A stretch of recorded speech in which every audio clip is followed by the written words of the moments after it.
Now back to the show. This is The Law Show on CL 650. All we always need to hear both sides of the story. We need to hear both sides of the story. Welcome back to The Law Show here on CIL 650 as we try to present both sides of the story, at least the musical both sides. Little Phil Collins there for your Sunday morning. In studio, Mark Perry, founding partner, Westside Family Law in Vancouver. Jill Chapin, a lawyer with the firm. We're talking family law issues, specifically spousal support. And before we go any further into the program, when we get to those myths, some of which are hilarious, and all of which you're going to go, hey, wait a second, I've believed that my whole life. But let's just, before we get into that, talk to us about spousal support. What's the point? What's the legal principle behind it all, Mark? Well, now you've used the term legal principle, so this is the Mark Perry principle that I'm going to speak to. Okay, all right, fair enough. Hopefully it has a legal basis, but this is what I've always told people. This is how I've explained the concept. And the concept is that when people choose to marry or to live together, they are forming a partnership. And they're, if you like, they're coming to an agreement. And that agreement involves they're going to perhaps acquire assets, they're going to produce children, they're going to raise children, they're going to have different roles in the household as to who's going to be looking after children, who's going to be earning what income. And the partnership agreement that they have is that they are equally entitled at the end of the relationship to the things that they've acquired together. Together, right. Okay. So that includes property and includes income to support. It includes to a lifestyle, if you like, that they are going to take away from the relationship. So the spousal support is the money that is passing from the higher income earning person to the lower income earning person to meet the partnership's goals of having an equal relationship or equal end of relationship. Okay. That's the principle behind it. Okay, and you said, and you were trying mightily to be gender neutral yes. in our previous segment, but it's interesting that you would, but because that's the voice of experience. Yes. Because when it comes to when it comes to the myths surrounding spousal support, the genders kick right in big time, don't they? For example, one of the more popular myths, Jill, is that husbands always have to pay spousal support to their wives. Period. Full stop. It's in the Constitution, I'm sure of it. Right. And it's not, is it? No, definitely not. And I've actually had a lot of women who are clients who have been surprised that they may have a spousal support obligation when looking at the disparities between two incomes. If in the relationship the woman was the higher wage earner, Absolutely. Is that an automatic then? Is it just a mathematical thing? Or going back to Mark's point about a contractual type arrangement, the partnership, is there more to it than just, well, she made more money than I did, so of course I'm entitled to some of her money? Well, let's say, for example, you've got a couple of people who met when they were in undergrad, and he graduated and he got a good job making about $40,000 a year. His partner goes back and she becomes a doctor. He supports her going through medical school. Okay. They really both have a stake in that medical school degree if Yes. they've been pooling their incomes while she's building that asset. Right. Okay. So at the end of the relationship, she's a very high wage earning medical doctor. Yes. And he is, well, he's a university graduate. He's got a good job somewhere, but he's not turning over the kind of coin she is. Maybe not, depending. So now, when this relationship hits the rocks, and that initial conversation about, well, somebody's going to want to get paid here at the end of all of this, and that suppose the high wage earner comes to you. And this might be one of those women who have expressed surprise in your office on occasion. You mean I actually have to pay the guy? Sure. Really? And so that's the myth. The myth being that, well, the other side of that coin, husbands always have to pay spousal support to their wives. The other side of the coin, Mark, is husbands are ineligible. That's right. To claim support from their wives. Absolutely. And So those are myths. They are Those myths. Right. But it's now, why are they so widely and popularly held? Yeah, you know, it's I think it's our experience as a society. It goes back a lot of time where men were the wage earners, Yeah. Mhm. out in the workforce, and more so women were homemakers without uh, earning an income in the workforce. Okay. And so it's just a natural phenomenon, which has been changing over time. Right. But this. But I will speak to this though. Jill speaks about having a woman in the office who might say, "You mean I might have to pay spousal support?" Right. Right. I may sit across from a woman or a man in my office, and they're obviously eligible for spousal support, but they're kind of reluctant to claim it. Yeah.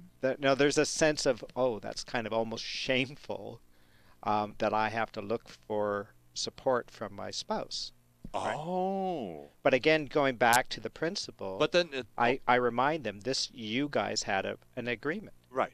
And the entitlement aspect That's actually kicks in And, here. and Jill spoke to that beautifully in speaking about, in the scenario that she described, they both pooled their money Yeah. to support her to go to medical school. Right. So that's what I'd be reminding that gentleman sitting across from me, that mythical gentleman, Right. saying, look, you've paid for this medical degree.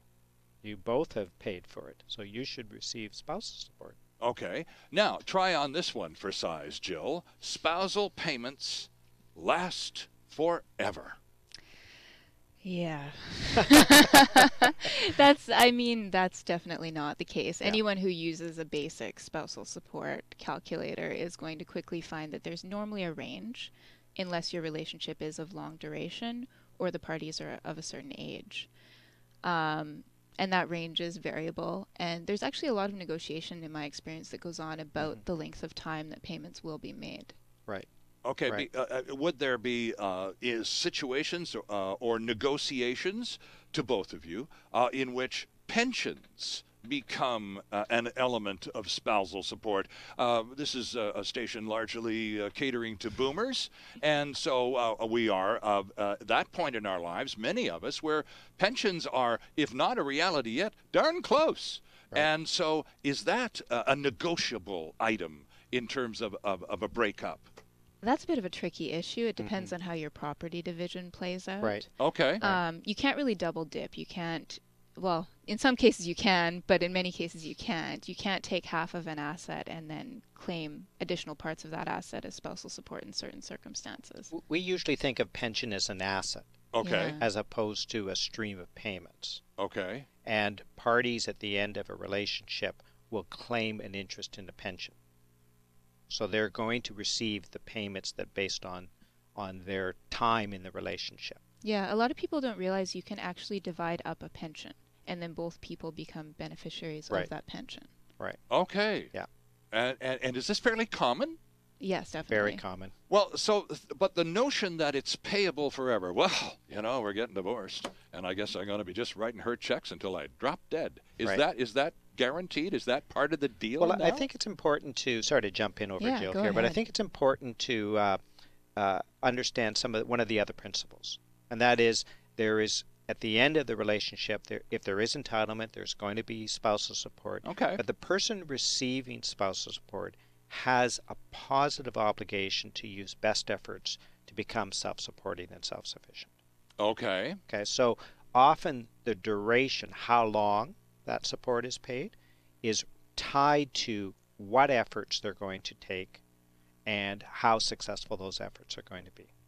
Okay. So, well, so for example, and I won't be gender neutral this time. all right. The stay-at-home mom at 45 years of age perhaps had some career that she has then given up to raise young children. Yep. Fairly So typical she's 45. stuff. Yep. Typical scenario. You See bet. it every day. Yep. The discussion about how long that support might last might be, what does she want to do to get a career underway? What does she need to do? Right. She may has to go back to school. Mhm. She has to complete some degree. She has to look for employment. And so the support might be tied to 3-4 years, and then a review or consideration as to what her income is going to be at that point in time. Okay. Now, another myth that follows directly off the end of what you're saying, and this is very widely held. Spousal support is payable until the spouse remarries. You were just talking about how this individual has to demonstrate a willingness to go back out into the community, start generating, getting the old career back and getting the money back and all of that. Well, the other option would be, well, just go marry some rich guy. Right. So is that a myth or is it true? Spousal support is payable until the spouse remarries, and then you're off the hook. Right. That's a myth. Otherwise, everyone would be signing their spouses up for dating. Plenty of fish would be worth even more than it is. Yeah.